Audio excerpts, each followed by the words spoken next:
kita menunggu satu Ramadan ya.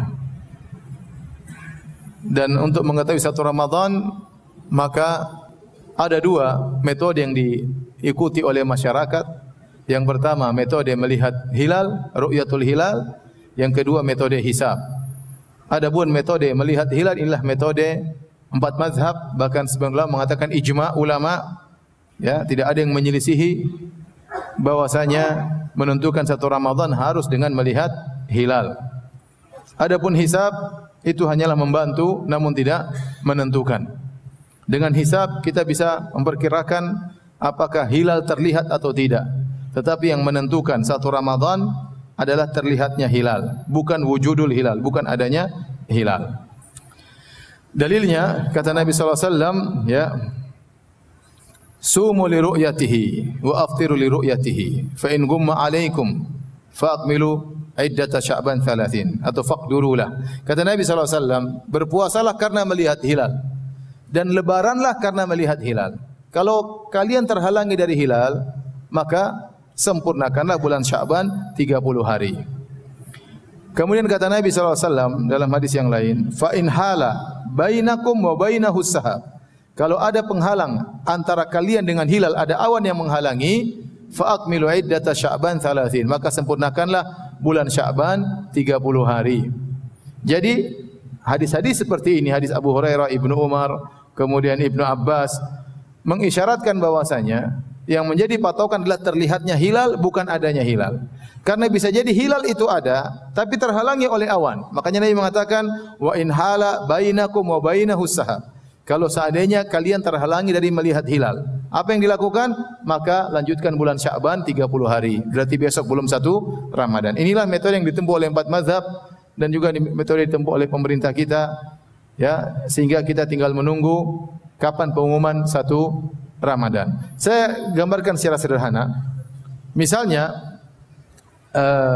metode hisab dengan hisab kita bisa menentukan letak-letak matahari, posisi matahari, sehingga kita bisa menentukan waktu-waktu salat. Demikian juga kita bisa menentukan posisi bulan. Tanggal sekian posisi bulan di mana, dan bisa jadi hisab tersebut akurat. Memang ada khilaf di antara ahli hisab, tetapi banyak hisab yang akurat. Tetapi metode hisab ini hanya menentukan posisi bulan, tidak menentukan terlihat atau tidak. Karena yang jadi patokan bukan adanya hilal, tetapi terlihat hilal atau tidak. Saya ulangi, yang menjadi patokan bukan adanya hilal, tetapi terlihat hilal atau tidak. Contoh, ya, kalau hilal ini misalnya ini adalah cakrawala. Jadi hilal kapan dilihat? Hilal dilihat tatkala matahari tenggelam. Begitu titik matahari tenggelam, orang akan melihat hilal. Nah, hilal itu kalau berada di atas cakrawala, misalnya kita di pinggir pantai, kemudian matahari tenggelam. Nah, kalau hilal tersebut 4 derajat di atas cakrawala, berarti hilalnya agak besar. Dan dia akan bertahan di cakrawala sekitar 4 kali 4 menit, sekitar 16 menit, dan dia akan tenggelam. Setelah matahari tenggelam, hilal juga akan tenggelam. Ya, tetapi dia berada di cakrawala agak lama kalau 4 derajat. Kalau dia 3 derajat berarti hilalnya semakin kecil, umurnya masih sangat muda, dan dia hanya bertahan 12 menit kemudian dia tenggelam. Kalau hilalnya 2 derajat di atas cakrawala, semakin pendek, semakin muda lagi, semakin tipis lagi, dan dia hanya sekitar 8 menit di atas cakrawala kemudian tenggelam. Kalau 1 derajat dia sangat tipis sekali dan 4 menit langsung hilang. Oleh karenanya begitu matahari tenggelam orang berusaha lihat. Nah, menurut kenyataan yang ada, kalau hilal masih di bawah 2 derajat itu enggak mungkin terlihat.